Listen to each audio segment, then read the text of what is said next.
Est-ce que vous vous êtes déjà demandé ce qu'il se passerait si par un pur hasard, ou plutôt quelque chose de magique, fantastique, vous redeviendriez enfant d'une seconde à l'autre? C'est ce dont je vais vous parler aujourd'hui. Bienvenue tous. Aujourd'hui, je vais vous parler d'une bande dessinée qui a bercé mon enfance. Vous avez déjà vu les quelques petites plantes couples plus le titre. Je parle évidemment des légendaires. Voilà, les légendaires. C'est dur de faire rentrer dans le cadre. Là, ça rentre. Vous voyez, parfait. C'est le tome 1. Il est beau, hein. C'est une bande dessinée destinée plutôt à un public assez jeune. C'est public jeunesse. Écrit en 2004 par Patrick Sobral aux éditions Delcourt. Voilà. J'ai découvert cette BD quand j'avais l'âge de peut-être 5 ans, 6 ans, vers les années 2010. Oh, je suis vieux. Déjà. Bientôt 20 ans, les copains. Bientôt 20 ans. Donc aujourd'hui, je vais vous parler, vous raconter cette magnifique histoire qui est celle de ce groupe de héros du monde d'Alysia.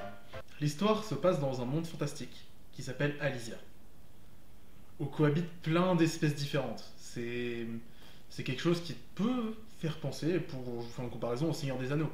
Nous pourrons avoir des elfes, des hommes bêtes, tout cohabite ensemble.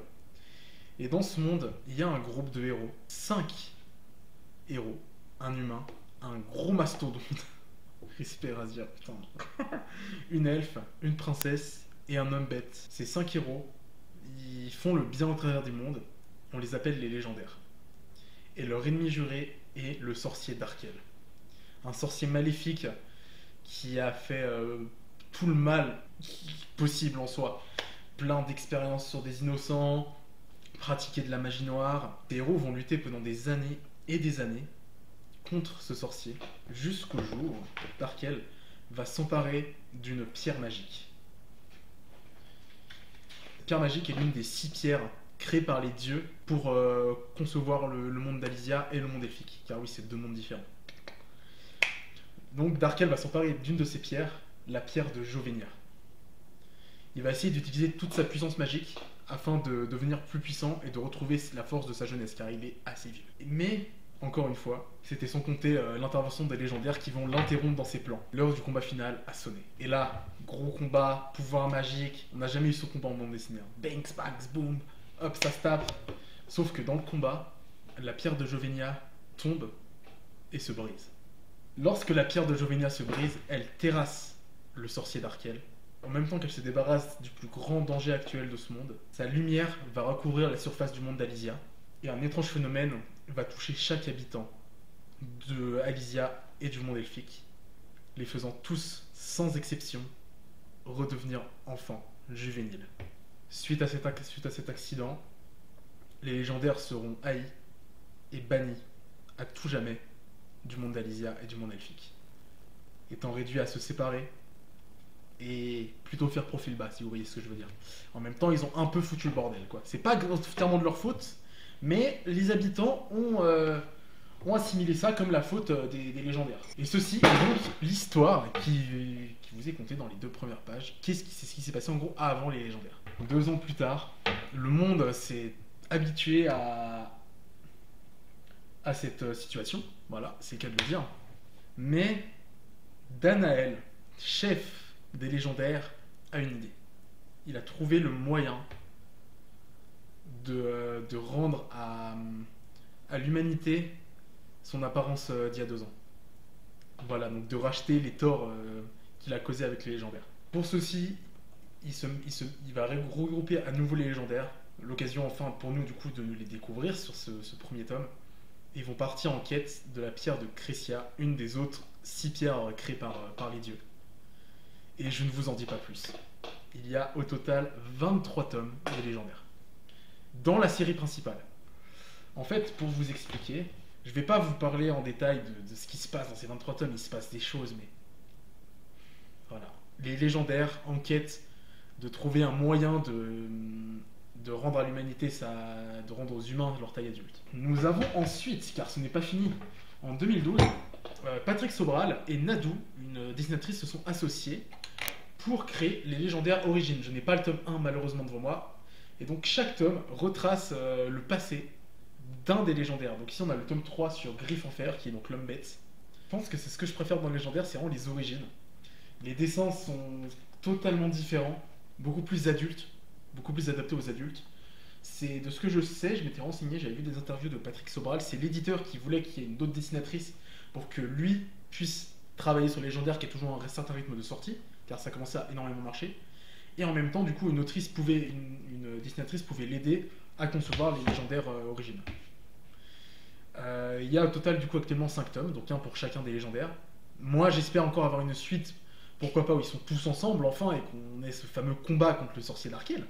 En parlant du sorcier d'Arkel, je n'ai pas les tomes sur moi, mais Patrick Sobral a créé aussi une autre série, Les Chroniques de Darkel, où on voit le passé en question du sorcier, justement, de son enfance, et c'est pas encore fini hein, actuellement la saga, mais jusqu'à ce qu'il devienne le sorcier noir. Ça aussi c'est vraiment une bonne série. Il a également créé une suite, les légendaires résistances. Donc là je ne vous en dis pas plus. Voilà, je peux pas vous... Parce que si je vous en parle, je vous spoil en fait la fin des légendaires de la trame principale. Et après il a créé aussi une autre bande dessinée, encore dans légendaires, les légendaires Parodia. Alors là, on touche à quelque chose de complètement différent. Comme vous le pensez au titre, il a créé lui-même une parodie pour se foutre de la gueule de son univers.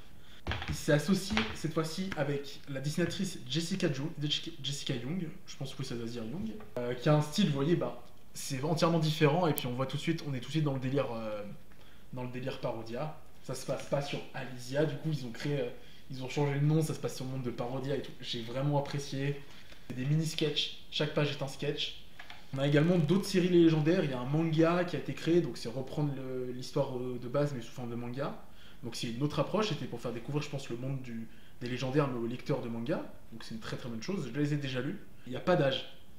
Je trouve qu'il n'y a pas d'âge pour lire cette série.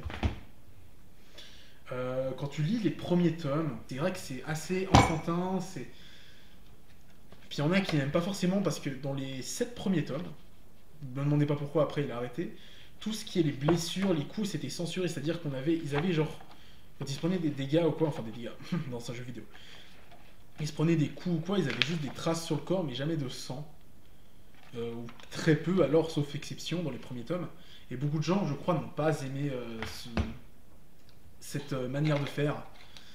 Justement, c'est pour ça qu'il a changé, pour rendre l'histoire un peu plus sombre, un peu plus adaptée à un public peut-être adolescent. Ça peut en freiner certains, des amateurs de manga, comme je le dis, mais franchement, je vous conseillerais de continuer. Si vous aimez les mondes fantastiques, déjà là, à partir avec des pouvoirs magiques, il y a plein de sortes de pouvoirs différents, des tonnes de races. Des tonnes, j'abuse peut-être un petit peu, mais je saurais pas vous lister toutes les races. Après, je vous liste les races humaines, parce qu'il y a aussi des races d'animaux qu'on découvre. Dans les animaux, nous n'avons que des nouvelles races. Hein. On peut passer au point fort et au point faible de cette histoire, selon moi. On va commencer comme d'habitude, comme la dernière fois pour Endgame, par les points faibles, et j'en aurai pas beaucoup à vous citer. Comme je vous ai dit, c'est le style bande dessinée, mais du coup, ce style fait que les combats sont très raccourcis. Parfois, on a des combats très épiques, on s'attend à beaucoup, on a beaucoup, mais c'est très condensé. En quelques pages, 2 pages, souvent 3 pages, un affrontement est bouclé. Un manga où tu auras 10 pages, voire plus. C'est assez rapide, c'est simple à suivre, mais c'est très rapide, et ça, c'est quelque chose que... C'est pas ce que je préfère, mais j'aime quand même ce style, comme je l'ai dit. Autre chose, c'est trop court la vie. Pour moi, je voulais plus quoi, je veux plus encore, et je suis trop accro à cet univers. Pour l'instant, on ne sait pas grand chose sur la formation même des légendaires. On a les légendaires origines, et sauf que c'est l'histoire, l'enfance jusqu'à l'adulte de chaque personnage. Donc certains se rencontrent, et d'autres pour l'instant non. Et je sais qu'on a des infos sur ce qui s'est passé pendant cette époque-là, sur des mini flashbacks, mais du coup, j'aimerais en savoir plus, car il y a encore tellement de choses. Alerte spoil, l'enlèvement de Shimi par Darkel.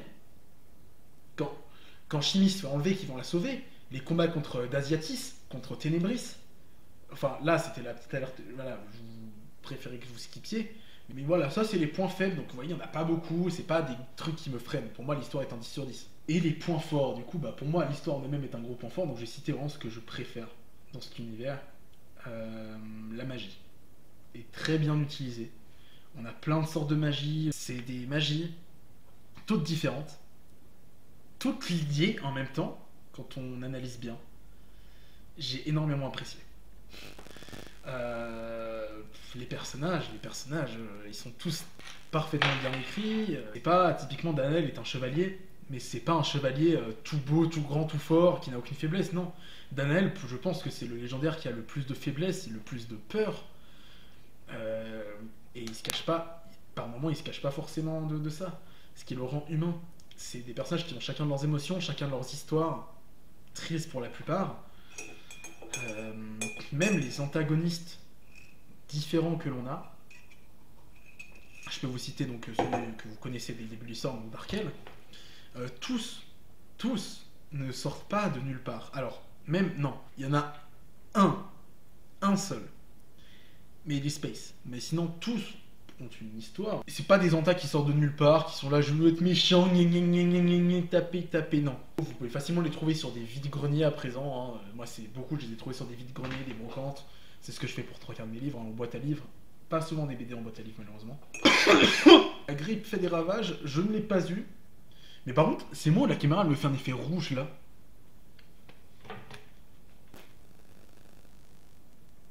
Attendez, je suis rouge? Non. Elle me fait un effet rouge, je sais pas pourquoi. Dans toutes les... Partout où vous pouvez le trouver, c'est comme... Je vous ai parlé d'Endgame il y a 2-3 semaines. C'est compliqué, je les trouve... Je cherche le tome préquel d'Endgame et je le trouve toujours pas. Voilà, c'est une série qui est compliquée à trouver. Les légendaires partout. En France déjà, en Suisse aussi, Belgique, sûrement en Belgique. C'était un plaisir de vous présenter cette saga qui a bercé mon enfance. Qui a peut-être bercé votre enfance, peut-être que certains ont juste cliqué. Ouais, une vidéo sur les légendaires et tout. C'est une saga pareil comme Endgame, j'aimerais beaucoup pouvoir en parler. Parce qu'il y a beaucoup de choses à dire.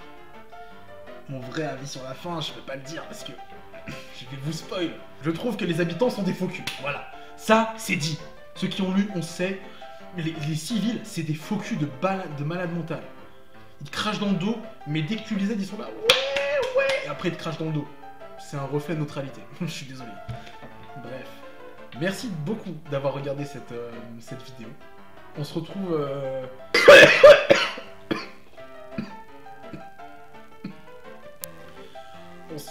On se retrouve... Ah putain, là, mais pleurer. On se retrouve la semaine prochaine pour une vidéo de nouveau sur The Last Guardian. Là, j'ai tourné beaucoup de vidéos en avance. Et donc pour moi, c'était un plaisir. À la prochaine. C'était Sam.